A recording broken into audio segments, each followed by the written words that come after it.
अगर बदनामी में भी नाम होता है तो मुझे यह बदनामी कबूल है।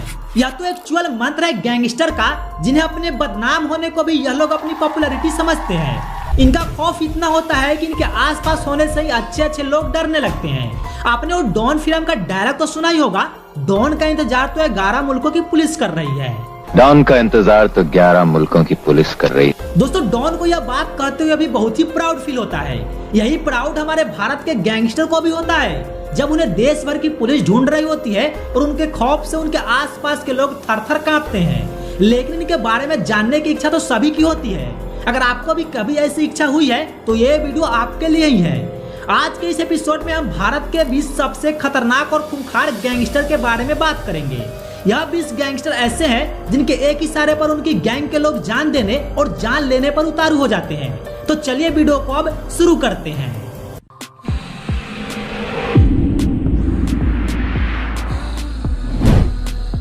दोस्तों, इस काउंटडाउन की शुरुआत करते हैं नंबर 20 से। नंबर 20 पर है दुर्लभ कश्यप। उज्जैन के गैंगस्टर दुर्लभ कश्यप काफी कम उम्र में ही क्राइम की दुनिया में आ गया था। दुर्लभ कश्यप की गैंग बहुत ही खास तरीके से क्राइम को अंजाम देती थी। इसके गैंग के लोग माथे पर टीका, आंखों में सुरमा और कंधे पर काला रंग का गमछा रखा करते थे और क्राइम को अंजाम देने से पहले महाकाल का नाम लेकर क्राइम करते थे। दुर्लभ कश्यप सोशल मीडिया पर भी अपने जुर्म की तस्वीरें डालता था। सोशल मीडिया पर इसके स्टाइल से इंप्रेस होकर दूसरे कम उम्र के नौजवान भी इसके गैंग में जुड़ने लगे थे। दुर्लभ कश्यप के ऊपर महज 19 साल की उम्र में 9 से भी ज्यादा क्राइम करने का इल्जाम था। दुर्लभ की मौत 2020 में विरोधी गैंग के साथ झड़प में हुई थी और हैरानी की बात तो यह है कि दुर्लभ की अंतिम यात्रा सोशल मीडिया पर लाइव दिखाई गई थी और किसी ने कुछ नहीं किया था। इस लिस्ट में नंबर 19 पर जगह बनाई है बिल्लू सांडा ने। उत्तर प्रदेश का नदीम उर्फ बिल्लू सांडा, इसका शौक ही मर्डर करना है। बिल्लू सांडा संजय दत्त को अपना गॉड फादर मानता है। इसका कहना था कि यह संजय दत्त की खलनायक मूवी से इतना इंस्पायर हो गया कि इसने गैंगस्टर बनने का फैसला कर लिया। बिल्लू सांडा पर 4 हत्या और 16 लूट के मुकदमे दर्ज है। इस अपराधी को भी फेमस होने का बड़ा शौक था। इसे अगर कोई विलन या खलनायक कह दे तो यह ऐसे खुश होता जैसे संजय दत्त खलनायक मूवी में खुश होते थे। बिल्लू सांडा असल में क्रिमिनल बैकग्राउंड परिवार से ही आता है, इसलिए इसके परिवार ने कभी सुधारने की कोशिश नहीं की। जेल की खिड़की तोड़कर भागना आपने बॉलीवुड के फिल्म में तो देखा ही होगा, लेकिन बिल्लू सांडा ने 4 जनवरी 2017 को हवालात की खिड़की तोड़कर भागने का काम सच में किया है। अब नंबर 18 पर है ढेर सारी बॉलीवुड फिल्म की इंस्पिरेशन दाऊद इब्राहिम। मुंबई में रहने वाला यह क्रिमिनल 1993 में मुंबई बम विस्फोट का जिम्मेदार था। बचपन से ही क्रिमिनल बनने का सपना देखने वाला दाऊद इब्राहिम काफी छोटे उम्र में गैंगस्टर बन गया और मुंबई के बॉलीवुड स्टार से हफ्ता मांगने लगा।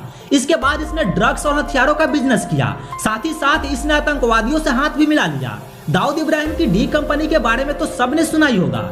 मुंबई की पुलिस को भी धमकाकर रखने वाला दाऊद इब्राहिम मुंबई के सड़कों पर तो कई साल तक खूनी खेल खेलता रहा और बाद में दुबई भाग गया और अब शायद दाऊद इब्राहिम पाकिस्तान में छुपा हुआ है। दोस्तों, ना जाने कितनी ही बार मरकर जिंदा होने वाला Dawood Ibrahim most wanted criminal की लिस्ट में भी शामिल है। अब नंबर 17 पर अपनी जगह बनाई है नीरज बवाना ने। दिल्ली एनसीआर के सबसे बदनाम अपराधी नीरज बवाना ने काफी छोटे उम्र में अपराध की दुनिया में कदम रख दिया था। नीरज के खिलाफ दिल्ली पुलिस स्टेशन में हत्या, लूटपाट और जान से मारने की धमकी के जैसे ढेर सारे केस दर्ज है। आप सबको पहलवान सागर धनकर की हत्या का मामला तो याद ही होगा। ओलंपिक विजेता सुशील कुमार ने नीरज बवाना के साथ मिलकर ही पहलवान सागर धनकर की हत्या की थी। भले नीरज बवाना अब तिहाड़ जेल में बंद है, पर नीरज बवाना की गैंग अब भी दिल्ली एनसीआर में क्राइम को अंजाम दे रही है। लगातार दिल्ली में क्राइम को अंजाम देने वाली नीरज बवाना की गैंग ने सिद्धू मूसेवाला की हत्या का बदला लेने का ऐलान भी कर दिया था। 16वें नंबर पर है छोटा राजन। जो भी दाऊद इब्राहिम को जानता होगा वो राजेंद्र सदाशिव निकालजे उर्फ छोटा राजन को तो जरूर जानता होगा। छोटा राजन दाऊद इब्राहिम का लेफ्ट हैंड माना जाता था। जब तक दाऊद इब्राहिम ने मुंबई में बम धमाके नहीं करवाए थे, तब तक छोटा राजन दाऊद का बहुत ही खास था, जिसने मुंबई में होने वाले हर क्राइम में दाऊद का साथ दिया। पर मुंबई हमले के बाद छोटा राजन ने दाऊद के खिलाफ ही काम करना शुरू कर दिया और अपनी नई टीम बना ली। छोटा राजन के ऊपर 70 से भी ज्यादा हत्या के मामले दर्ज है। अब इस काउंटडाउन में 15वें नंबर पर है सुक्खा कहलावा। सुखविंदर कहलावा पंजाब का सबसे फेमस गैंगस्टर था। अपने गन कल्चर को ग्लैमरस कराने का इसे बहुत ज्यादा शौक था। गन के साथ फोटो खिंचवाना और सोशल मीडिया पर उसे पोस्ट करना यह इसका शौक हुआ करता था। पंजाब का होने के बावजूद भी सुक्खा का आतंक हरियाणा, राजस्थान, दिल्ली और पश्चिम बंगाल तक फैला हुआ था। 60 से अधिक मामले इस गैंगस्टर के ऊपर दर्ज है। इसे पंजाब का खतरनाक शार्प शूटर भी कहा जाता है। बता दें कि इसके माँ बाप का सपना था कि बेटे को पढ़ा लिखा कर अमेरिका शिफ्ट कर देंगे, पर 17 साल की उम्र में बेटा गैंगस्टर बन गया। माँ बाप तो विदेश चले गए और बेटा अपराधी के मामलों में विरोधी गैंग के द्वारा ही मारा गया। नंबर 14 पर है सुनील राठी। उत्तर प्रदेश का यह गैंगस्टर अपने पिता की हत्या का बदला लेने के लिए अपराध की दुनिया में आया और उत्तर प्रदेश और उत्तराखंड का सबसे बड़ा डॉन बन गया। हरिद्वार में होने वाले सबसे बड़े हत्याकांड में सुनील राठी का नाम लिया जाता है। मुख्तार अंसारी गैंग का नाम तो सबने सुना ही होगा। राठी ने मुख्तार अंसारी गैंग के मेंबर मुन्ना बजरंगी की हत्या कर दी थी। सुनील राठी के खिलाफ 18 से भी ज्यादा केस चल रहे हैं। इसके परिवार का बीएसपी पार्टी से बहुत ही गहरा संबंध है। सुनील राठी फिलहाल तिहाड़ जेल में है, पर जेल से ही अपनी गैंग को ऑपरेट कर रहा है। राठी को जेल में रहकर 20 साल हो गए हैं और हरिद्वार के जेल से ही राठी अपनी पूरी गैंग को ऑपरेट करता है। अब 13वें नंबर पर जगह बनाई है हाजी मस्तान ने। हाजी मस्तान उर्फ सुल्तान मिर्जा मुंबई के लोगों के दिलों में राज करने वाले सबसे बदनाम अपराधी में से एक था। 1980 के दशक में मुंबई में जितने भी क्राइम होते थे उनमें हाजी मस्तान का नाम हमेशा ही शामिल होता था। मुंबई में होने वाली तस्करी हो या बॉलीवुड में इलीगल फंडिंग का मामला, मुंबई में रियल एस्टेट की धांधली हो या हफ्ता वसूली, हाजी मस्तान हमेशा मुंबई के सारे क्राइम में आगे रहता था। इसकी खासियत यह थी कि यह काफी चालाक था। इसने हमेशा मुंबई पुलिस और मुंबई के ऑफिशियल के साथ संबंध बनाए रखा। हाजी मस्तान ने 1980 से 81 के दौरान अपनी एक पॉलिटिकल पार्टी भी बनाई। कहा जाता है कि जितने बड़ा गैंगस्टर था उतना ही अच्छा इंसान भी था। दोस्तों 12वें नंबर पर है अक्षय पालरा।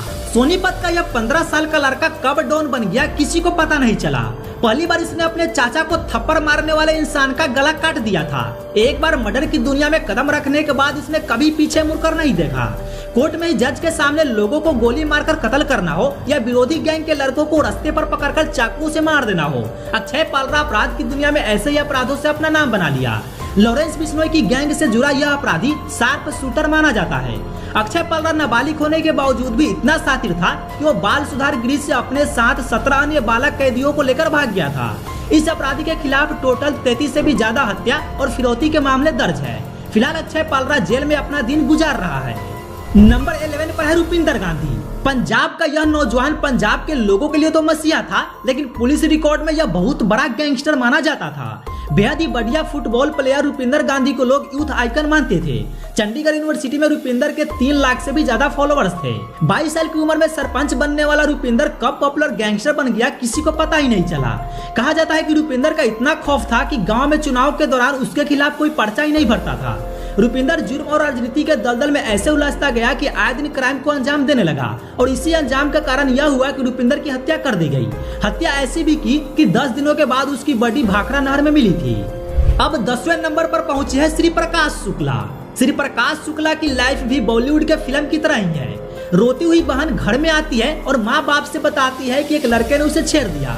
लड़के को पीटने के लिए भाई घर से बाहर जाता है और गोली मारकर उस लड़के की हत्या कर देता है और ऐसे ही खड़ी हो जाती है कि गैंगस्टर की पूरी टीम। 20 से 21 साल का उम्र का यह लड़का जिसने दिन दहाड़े गोरखपुर में इस हत्या को अंजाम दिया था, उसका धंधा धीरे धीरे बिहार में भी फैलने लगा। इसके अपराध का ग्राफ इतना बड़ा हो गया कि इसने तो चीफ मिनिस्टर कल्याण सिंह की सुपारी ले ली। इतना बड़ा गैंगस्टर पकड़ा भी तब गया जब वो अपनी गर्लफ्रेंड से मिलने जा रहा था। पुलिस को इस बात का पता चला और उन्होंने श्री प्रकाश शुक्ला को घेर लिया। इस घेराबंदी में श्री प्रकाश शुक्ला को गोली लगी और वो 25 साल की उम्र में मारा गया। नंबर 9 पर है अब्बू सालेम। अब्बू सालेम उर्फ अब्दुल कयूम अंसारी मतलब दाऊद इब्राहिम का खास आदमी। दाऊद इब्राहिम के दुबई शिफ्ट होने के बाद डी कंपनी के जितने भी गैर कानूनी काम होते थे वो सब अब्बू सालेम ही करता था। आप सबको बॉलीवुड के प्रोड्यूसर गुलशन कुमार तो याद ही होंगे। गुलशन कुमार की हत्या के पीछे भी अब्बू सालेम का ही हाथ था। बॉलीवुड के बड़े बड़े प्रोड्यूसर और डायरेक्टर को धमकाकर उससे पैसे वसूलना और आए दिन मुंबई के सड़कों पर खून खराबा करना इनका असली काम बन गया था। संजय दत्त को हथियार भी अब्बू सालेम ने ही सप्लाई किया था और मुंबई में होने वाले सीरियल बम ब्लास्ट में भी अब्बू सालेम का ही हाथ था। इस पर 50 से भी ज्यादा हत्याओं का मामला दर्ज है और फाइनली 2002 में अब्बू सालेम को गिरफ्तार भी कर लिया गया था। फिलहाल अब्बू सालेम जेल में है और आजीवन कारावास की सजा काट रहे हैं। अब 8वें स्थान पर जगह बनाई है पापला गुज्जर ने। राजस्थान, दिल्ली और हरियाणा का बदनाम गैंगस्टर विक्रम गुज्जर, जिसे पापला गुज्जर के नाम से भी जाना जाता है। हरियाणा में रहने वाला यह गैंगस्टर असल में इंडियन आर्मी में भर्ती होना चाहता था और ये सेना में जाने की तैयारी भी कर रहा था। गांव की लड़की को दूसरे लड़के से मिलने से रोकने के चक्कर में हुई मारपीट के दौरान पापला के गुरु शक्ति सिंह की हत्या हो गई। इस हत्या से पापला को इतना सदमा लगा कि उसने अपराध का रास्ता चुन लिया और अपने गुरु के हत्यारों का खून कर दिया। अवैध हथियार रखना, मारपीट करना, हत्याओं को अंजाम देना, यह सब काम आए दिन पापला करने लगा था और कुछ ही दिनों में वो हरियाणा का मोस्ट वांटेड अपराधी बन गया। पापला पर जेल तोड़कर भागने का भी आरोप है। किसी और की प्रेम कहानी से शुरू हुआ उसका आपराधिक करियर खुद की प्रेम कहानी पर ही खत्म हुआ। बता दें कि जब पापला अपनी गर्लफ्रेंड के साथ कोल्हापुर में रह रहा था तब पुलिस ने पापला के फ्लैट में छापा मारकर पापला को पकड़ लिया और तब से पापला अजमेर के जेल में बंद है। अब इस लिस्ट में नंबर 7 पर है करीम लाला। मुंबई के गैंगस्टर करीम लाला को कौन नहीं जानता। मुंबई पर 30 साल तक राज करने वाले करीम लाला ने वसूली, दारू जुए के अड्डे और सोने की स्मगलिंग से लेकर खून खराबा सब कुछ किया। ऐसा माना जाता है कि करीम लाला का खास संबंध प्रधानमंत्री इंदिरा गांधी से भी था। करीम लाला वो गैंगस्टर है जिसने दाऊद के भाई शब्बीर की हत्या करवाई थी और बाद में दाऊद ने करीम लाला की पूरी गैंग को खत्म कर दिया था। अफगानिस्तान में पैदा हुआ करीम लाला जब हिंदुस्तान आए तो 21 साल की उम्र में ही उन्होंने स्मगलिंग का काम करना शुरू कर दिया। मुंबई के फेमस गैंगस्टर हाजी मस्तान करीम लाला को असली डॉन के नाम से बुलाते थे। कहा जाता है कि करीम लाला जरूरतमंद लोगों की मदद भी करते थे। हर शाम उनके घर में जरूरतमंद लोगों का दरबार लगता था। गंगाबाई कोठियावाड़ी में अजय देवगन का कैरेक्टर तो सबको याद ही होगा। अजय देवगन ने इसी करीम लाला का कैरेक्टर ही मूवी में प्ले किया था। दोस्तों अब नंबर 6 पर है बीरप्पन, एक शिकारी, स्मगलर और एक डोमेस्टिक टेररिस्ट जिस पर कई सारे पॉलिटिशियन को किडनैप करने का भी आरोप था। सैंडलवुड तस्करी और जंगली जानवरों के शिकार करने वाला यह आरोपी लगभग 184 लोगों की हत्या का मुजरिम है। तमिलनाडु में रहने वाला बीरप्पन काफी छोटे उम्र में ही सैंडलवुड और हाथी के दांत की स्मगलिंग के बिजनेस में आ गया था। तमिलनाडु के जंगलों में करीबन 2000 से 3000 हाथियों को मारने वाला यह आदमी लोगों की हत्याएं भी करने लगा था।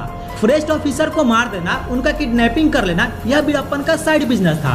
बीरप्पन ने 22 पुलिस अधिकारियों की भी हत्या कर दी थी और आखिरकार 2004 में बीरप्पन को कोकुन में ही हत्या कर दी गई। अगला नंबर जिस पर जगह बनाई है विक्की ग्राउंडर ने। दोस्तों हरजिंदर सिंह भुल्लर उर्फ विक्की ग्राउंडर जो डिस्कस थ्रो का एक बेहतरीन खिलाड़ी था, पर कब यह खिलाड़ी अपराधी बन गया किसी को नहीं पता चला। पंजाब के छोटे से गांव में रहने वाला डिस्कस थ्रो में गोल्ड जीतने वाला लड़का बचपन से ही गुस्सैल था। दिन भर ग्राउंड पर प्रैक्टिस करने की वजह से इसका नाम विक्की ग्राउंडर पड़ गया। पर लवली बाबा से मिलने के बाद यह काफी कम समय में एक बहुत बड़ा गैंगस्टर बन गया जो आए दिन खून खराबा और मारपीट को अंजाम देता था। हाथ से कब डिस्कस थ्रो छूट गई और बंदूक उस हाथ में आ गई किसी को नहीं पता चला। सुखा ने जब लवली बाबा का मर्डर कर दिया तो विक्की ने सुखा से बदला लेने के लिए सुखा पर गोली चला दी और सुखा को मारने के 11 महीने बाद ही विक्की ग्राउंडर को तारन से पकड़कर जेल में डाल दिया गया। विक्की ग्राउंडर भी जेल को तोड़कर भाग निकलने में कामयाब हुआ, पर आखिरकार कभी मेडल लटकने वाली छाती पर पुलिस की गोलियां चली और एक बहुत बड़े अपराधी का अंत हो गया। नंबर 4 पर है मान्या सुर्वे। मुंबई के अपराधियों की दुनिया में जल्द ही फेमस होने की चाहत रखने वाला यह गैंगस्टर काफी कम उम्र में ही अपराध की दुनिया में आ गया था। भाई के साथ मिलकर हत्या करने के मामले में मान्या सुर्वे जब जेल में था तब जेल में उसने आतंक मचाया। बाद में मान्या सुर्वे ने जेल में भूख हड़ताल की और भूख हड़ताल के चलते वो ऐसा बीमार पड़ा कि उसे अस्पताल में भर्ती किया गया। अस्पताल में वो चकमा देकर ऐसा भागा कि कभी पुलिस के हाथ में नहीं आया और इस दौरान मुंबई में उसने काफी खून खराबा किया। अब तीसरे नंबर पर जगह बनाई है अरुण गावली ने। मुंबई में बम ब्लास्ट के बाद जब बड़े बड़े गैंगस्टर मुंबई छोड़ चुके थे तब मुंबई में अपना गैंग बनाने वाले अरुण गावली ने शार्प शूटर को हायर करके मुंबई में एक बहुत बड़ी गैंग बना दी। सफेद टोपी कुर्ता पहनने वाला अरुण गावली मुंबई की दगड़ी चाल में रहता था और मुंबई में उसका ऐसा पावर था कि पुलिस भी इसकी परमिशन के बिना उसके पास नहीं जाती थी।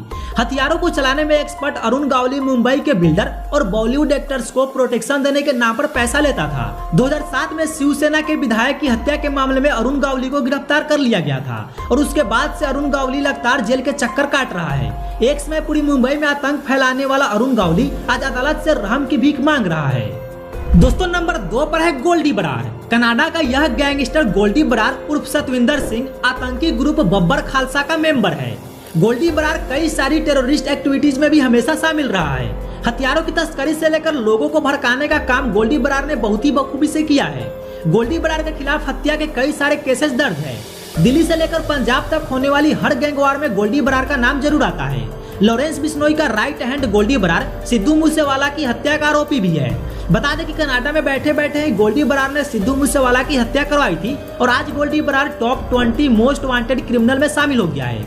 गोल्डी बरार के सर पर 5 लाख रुपए का इनाम भी रखा गया है। दोस्तों हमारे इस काउंटडाउन में नंबर 1 पर है लॉरेंस बिश्नोई, पंजाब का एक फेमस गैंगस्टर जो एक पुलिस फैमिली बैकग्राउंड से आता है। कॉलेज में ही गैंगस्टर लड़कों से दोस्ती की वजह से यह काफी कम उम्र में ही अपराध के रास्ते पर चला गया। LLB की डिग्री हासिल करने वाला यह कम उम्र का नौजवान पंजाब में ढेर सारी हत्याओं का आरोपी है। गलत संगत में आने के बाद किस तरह से एक नौजवान का जीवन खराब हो जाता है, इसका जीता जागता उदाहरण है लॉरेंस बिश्नोई। लॉरेंस बिश्नोई पर सलमान खान की हत्या की कोशिश करने का भी आरोप है। इसके साथ ही गोल्डी बरार के साथ मिलकर सिद्धू मूसेवाला की हत्या करने का इल्जाम भी इस पर है। लॉरेंस बिश्नोई को सुखदेव सिंह की हत्या के मामले में गिरफ्तार कर लिया गया था और अब लॉरेंस बिश्नोई दिल्ली के तिहाड़ जेल में कैद है। तो दोस्तों, देखा आपने नेशनल और इंटरनेशनल लेवल का यह गैंगस्टर कैसे छोटी उम्र से अपराध की दुनिया में आ जाते हैं और सिवाय बर्बादी के उनके पास कुछ नहीं बचता। वैसे अगर आपसे पूछा जाए कि इनमें से आप किस गैंगस्टर को पसंद करते हैं तो उनका नाम कमेंट में जरूर बताएं। अगर हमारी ये वीडियो आपको थोड़ी सी भी अच्छी लगी हो तो प्लीज वीडियो को लाइक और चैनल को जरूर सब्सक्राइब कीजिएगा।